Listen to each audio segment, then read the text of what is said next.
Now the Vatican admits to meeting with Kim Davis. He said, thank you for your courage. And he spoke in English. He said he thanked me for my courage. And he said, I would like for you to pray for me. Jim Ryan, ABC News correspondent, is following the story. Good morning, Jim Ryan.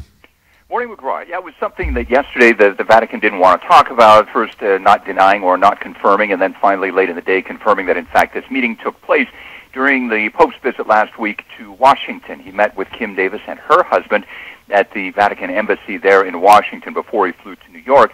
She says, as you heard in that audio there, that he embraced her, he thanked her for her courage, gave her a set of rosary beads along with her husband Joe. And so that was it, about a 15-minute conference the two had.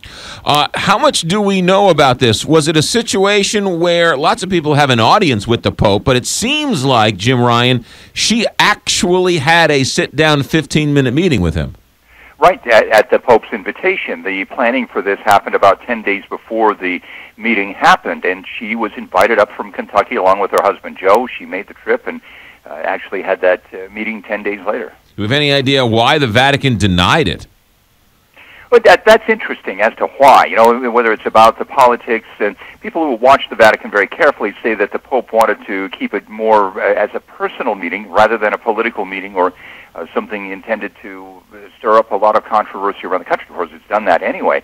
And in speaking with ABC's Terry Moran on the flight back to Rome, he was asked about the right of government officials to be conscientious objectors, and he said that he fully supports that. So I don't think it was so much about gay marriage, you know, that's why Kim Davis is in the spotlight in the first place, but more about the right of people to object to things that they don't agree with. What I find fascinating about all this is he meets with, as you well know, Fidel Castro, who did more to persecute Catholics on an island for 50 years. He met with the sisters who are suing President Obama over the contraception clause in Obamacare, all very public and all very accepted, as that was just what the man was doing. And yet the secrecy over this meeting seems so at odd with everything else he did.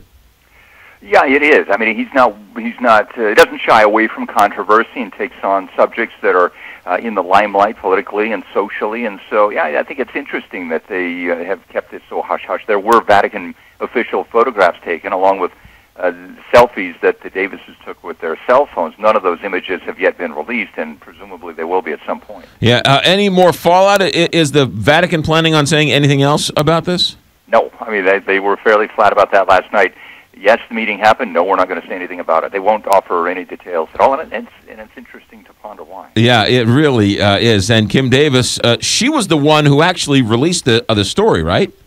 Well, her attorney did. Matt Staver came out with the statement that this all had happened. He was the one who sort of put out the news release, and it may have caught the Vatican off guard. We weren't ready to talk about that just yet. Yeah, now, but that came out 3 or 4 days after the meeting. Yes. So we don't... He did. Right. So he left town. He was in Washington last week. He went over to Philadelphia on Saturday. So, yeah, almost 6 days after the meeting happened, it became public. Yeah, Jim Ryan, ABC News correspondent. Thanks for checking in, Jim. Great job. Thanks, 624 here, Big 550, KTRS. I don't know if you are as fascinated about that story as I am, but I am riveted by why the Vatican would deny this woman. Why would they shy away from answering that question? I don't know. We'll talk about it more throughout the morning. Ladies and gentlemen.